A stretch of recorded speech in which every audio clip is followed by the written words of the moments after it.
Hey everybody, Citation back here again with another, I'm going to call it a tip because again, I don't know enough about this stuff to consider what I'm doing here a tutorial, but no, just one of the tips that I've learned along the way here with Microsoft Flight Simulator, and this was actually requested in one of the comments during our plane spotting streams that we do in the VATSIM network. And this gentleman asked if I could show how we get connected to VATSIM. um, I assume he meant like in observer mode to be able to just listen to him, because it's going to be pretty much the same process if you just wanted to get connected to fly as well on the VATSIM network. But I'm going to show how we do it in observer mode.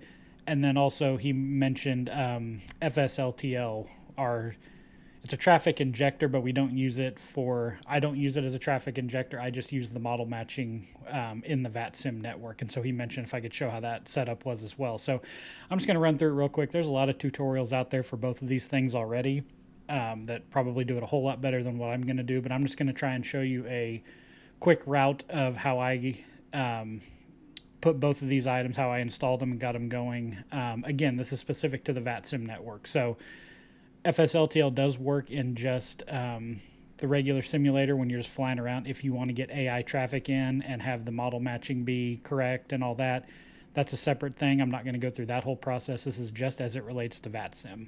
And then also I'll show you again how we connect to VATSIM, because in his comment he mentioned he's already set up on the network and everything. So we're not going to go through any of that stuff. I'm just going to show once you start the game how then you bring up VATSIM and you can hear everything, because I think he mentioned he couldn't hear any of the transmissions, and I have a feeling there's probably one step that he missed that a lot of people miss, and I myself missed when I first set it up. So let's get started real quick. First of all, with FSLTL. So I'm going to pull it over here right quick. So if you don't know, it's if you've heard of like AIG and some of these others model matching softwares, basically they take the just the core aircraft and liveries that come in the game and try to put real life, real world model matching to them so that they are the correct aircraft for what it says it should be.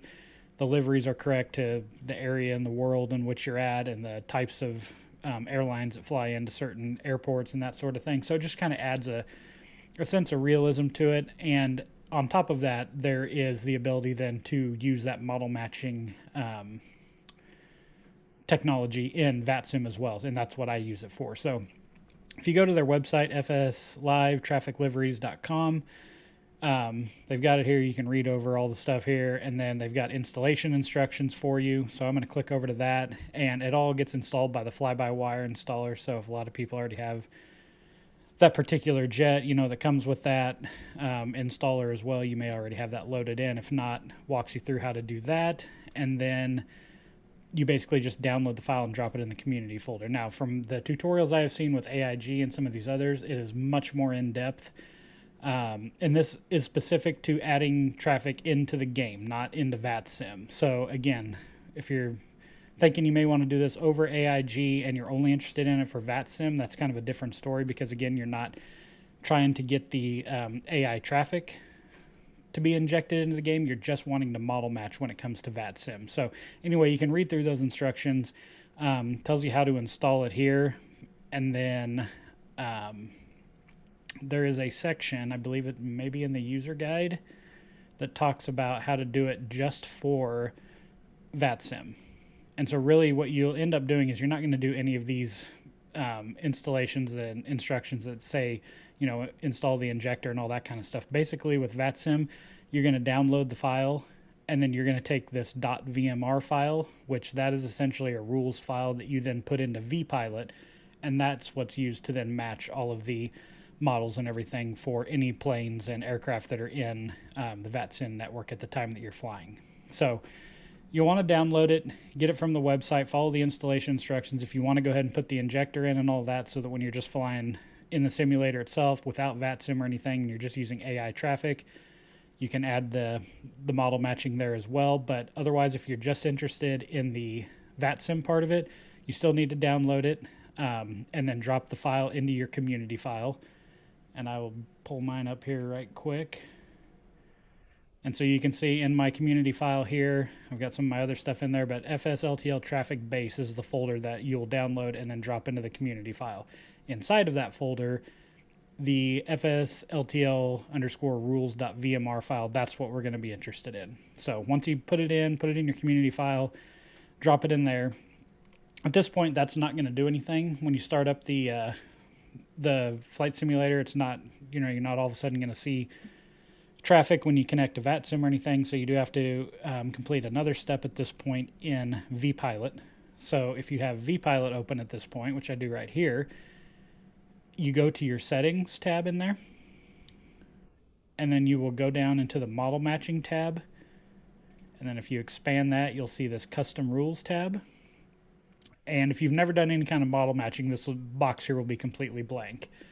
But what you'll want to do is add a custom rule set, and then that's going to open up a dialog box for you to then navigate to where we had our FSLTL rules.vmr file that was in the community folder, like I just showed you. So you would go in, select that, bring it in, hit apply, and now you've got that file in there. I also went ahead and downloaded the AIG VATSIM rules VMR file. Again, this is where I say if you're not using this for the simulator, for the AI traffic, and you just want it for VATSIM, the AIG installation is much more streamlined as well. All you have to do is go out and get the actual, you have to download first the aircraft and liveries file, which is about 40 gigabytes worth of stuff. So you want to download that and then just put it somewhere on your computer, your desktop, or something like that. And then inside of that file, it will also have a VMR file as well. And then you would come in here, click add custom rules set, navigate to that folder, grab the VMR file, and bring it in as well. I leave the FSLTL rules one on top. I guess depending on what kind of performance you see, you can flop them around if you want. The AIG one, I believe, was going to be bigger, but from what I've heard, the FSLTL is going to be more high quality. So FSLTL should continue to build its list of aircraft and liveries and everything, but in their instructions, I did specifically read something that said you can use this in conjunction with other VMR files. So if you've got the AIG one like I do here, it may not hurt to put them both in, because if it doesn't find an FSLTL, vPilot should then look into the AIG file and try to find it as well. So again, mess around with it, see what works well for you. I just added the AIG one in yesterday. I had done a plane spotting stream, and we were getting a lot of generic liveries and A320 aircraft in place of, when that wasn't actually the aircraft that was flying in according to the VATSIM radar. So I decided to go ahead and bring in the AIG one as well, just in case it maybe had those aircraft, and it could have matched them at that point rather than just using the ugly generic, green and blue, red and white, green and white, whatever generic aircraft that they pull out of Flight Simulator. But anyway, once you put those two in and you hit apply, and you have now these rule sets in here, vPilot now they're loaded in there. So when you start vPilot and those aircraft that are on the VATSIM network start loading in, it'll start matching them. As long as it can find a match, it'll match it. If it doesn't, it'll give you an error in the box here that basically just tells you that it couldn't find a match for it, and it's going to do its best to try and replace it with whatever. If you know a lot about it and you really want to research those, you can look and see, and maybe it's a payware aircraft, and I guess if you want to go out and buy it and then add it to your file, then it should be able to find that as well. I think at that point, though, you may have to make some modifications to those VMR files or something. It starts to get in a little deep there, and I'm not going to get into it because I don't know it that well, but if you just want to go with the base folders and what they have, it's a lot of aircraft, and you're going to match on the majority of them. I'm fairly sure. One thing I have noticed, being a big Citation fan, and this being the Citation channel, is I cannot seem to get citations to model match. It just spawns in it renders in just the old generic ugly red and white or green and white citation. So I don't know if all those people that are flying those, like when I see mine sitting on the ramp when I plane spot, it renders in as the longitude. And so I don't know if maybe, if they're flying a CJ4 and it's the working title one, I would think that would be in here, because I don't think the working title, It's not a payware. I think it's free.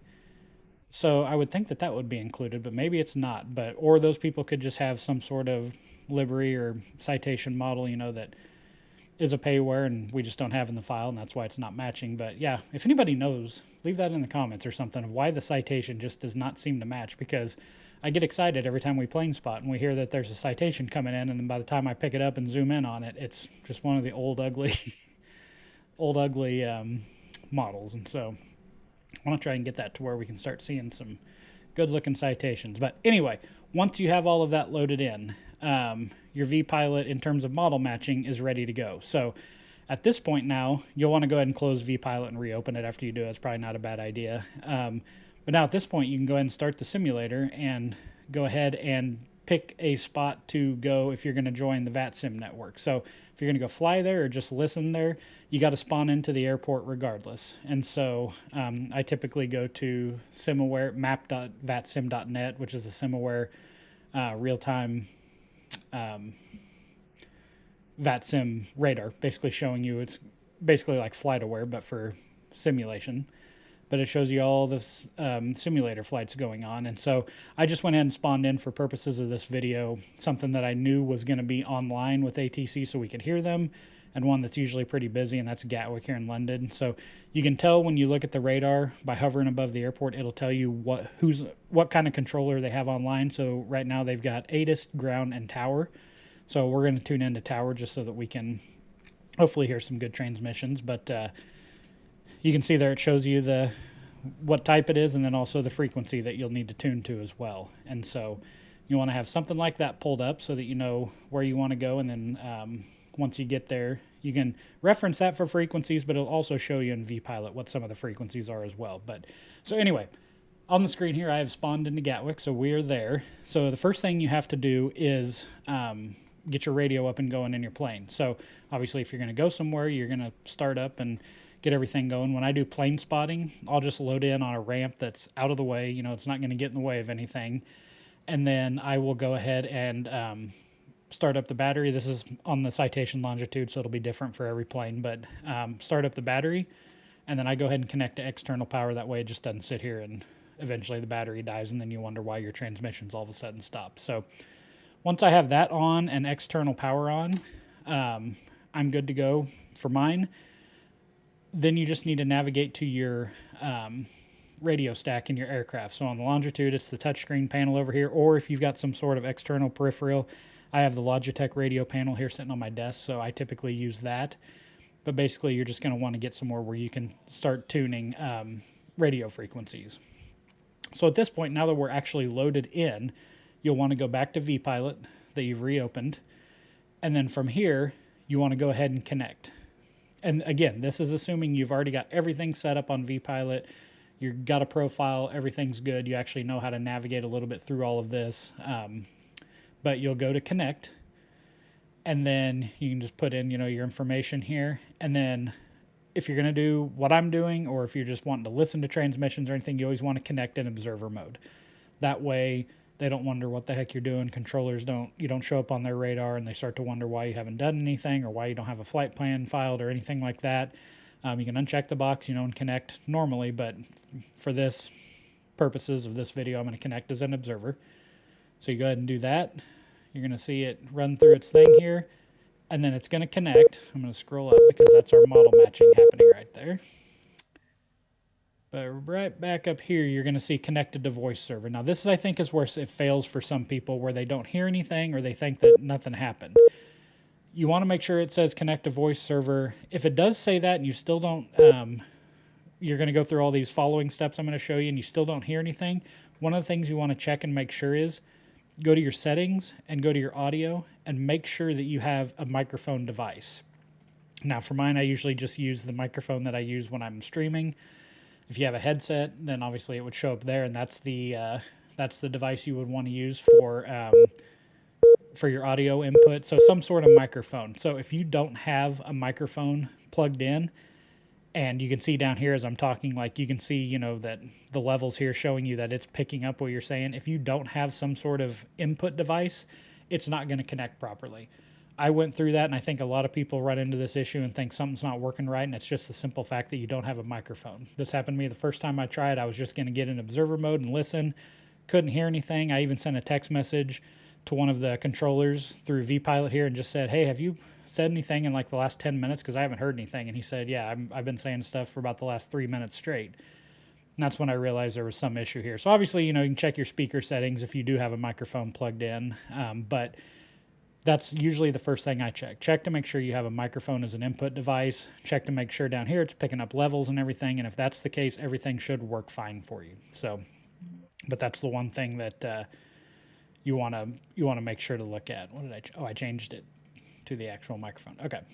Now, all this red stuff, if you don't have FSLTL installed, this shouldn't ever pop up for you. But all this is doing is telling me that it has failed to create model matching for all these different aircraft.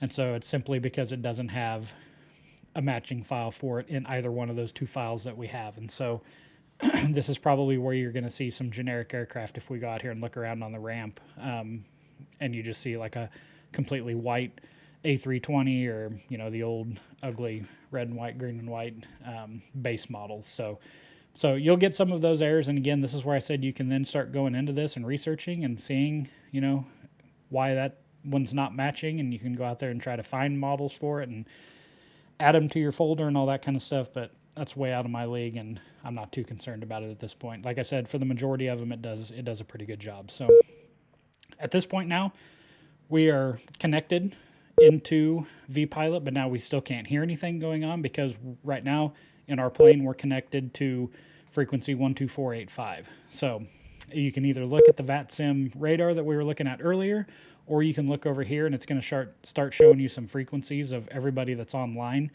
So let's go ahead, and we're at Gatwick, EGKK, so let's go ahead and just tune in their tower. So that's going to be 124225. So if I go here, 124225, hit transfer. Ed Fox Alpha November, clear T6 left. That's Fox Alpha November, take a right onto 08 left, contact ground 121.8, bye-bye. So there you go. Right on 08 left, ground 121.8. You're hearing every transmission now that is coming through the VATSIM network with the tower frequency there. I'm going to turn it down just a tad bit in case they continue talking here as we finish up. But you're now connected at this point. Now, again, you can go ahead and go back in vPilot, and if you're just observing or plane spotting or doing whatever, then, you can check some of these other, the clearance delivery. It doesn't look like there's one online. You can check ground, approach departure. You can tune into all those different frequencies and decide who it is you want to listen to. Tower's usually pretty active on a lot of these, so so at this point you're connected, so you're going to start hearing those transmissions. If you're going to fly, then you would just proceed with your normal process of doing a VATSIM flight and doing it properly and everything just like you know how to do. So if you're going to plane spot, you can hop back outside your aircraft, and then we'll also kind of go down here and test the model matching, the FSLTL. So you can see here, this would be one of those ones that probably did not match. So it's just spawning in a generic A320, and there's no livery or anything on it. So here's some that did match. So we have got some EasyJets. Looks like quite a few people flying those, not surprising, coming out of Gatwick. Another one there. And another one here. We have a KLM maybe somewhere in here. TUI, not sure what that is. There's a Ryanair. So you can see it is now spawned in. Runway 26 left, cleared to land, surface wind 250 degrees, 1 knots. It has, I'm not sure how loud that is on the other side, so I'm going to turn it down just a little bit. But yeah, so you can see how it's now picking up all of these different liveries, and most of them are airliners, but there will be some GA aircraft. You'll see those. See any other ones out here? Doesn't look like it as of right now, but yeah, so this basically at this point now you're connected to VATSIM. Again, we're just an observer, so we're just listening what's going on. We're not showing up on the controller's radar or anything, or showing as an active aircraft in the network. But you can see all of these other planes that are spawned in. These are all VATSIM aircraft. These are only players on the VATSIM network. You're seeing nothing else. No other Microsoft players or other players just playing, Flight Simulator on their own, and then obviously no AI traffic. It is simply just VATSIM players. So here's a little bonus plane spot while we finish up this video. But yeah, that is kind of the basics. Again, this is assuming you know how to do vPilot, they're sending him around. How to do vPilot, how to do VATSIM, all that sort of thing. This is just how to set it up. I don't think he ignored him. Maybe. I'll have to title this with bonus plane spot. Oh, there you go. A GA aircraft. How about that? So it looks like the Bonanza spawns in and looks pretty accurate. So, cool. All right, bonus GA aircraft as well. All right. I think that is everything I wanted to cover. So, let me turn down this ATC audio here. But, yeah, so as I said, that is basically a quick video, 21 minutes long, that's okay, of how to set up VATSIM, how to get connected to it, how to monitor it, how to get on the network and fly with it, whatever it is you're wanting to do as an observer or as a pilot. And then also using the FSLTL, the new model matching software that just came out about a week ago, how to also get that installed and showing up in your simulator when you're on VATSIM. So I think I covered everything. Also, specifically the gentleman that asked for the video, if you're watching this, if I didn't answer something right, leave it down in the comments and I'll try to get you a better answer there. But I think this was kind of what you were looking for. And so, like I said, if you have any questions about it, let me know. Otherwise, thanks for watching, and check out the Citation channel. We've got plenty of plane spotting and full flight live streams and all sorts of stuff on there. So thanks for watching. We'll see you next time.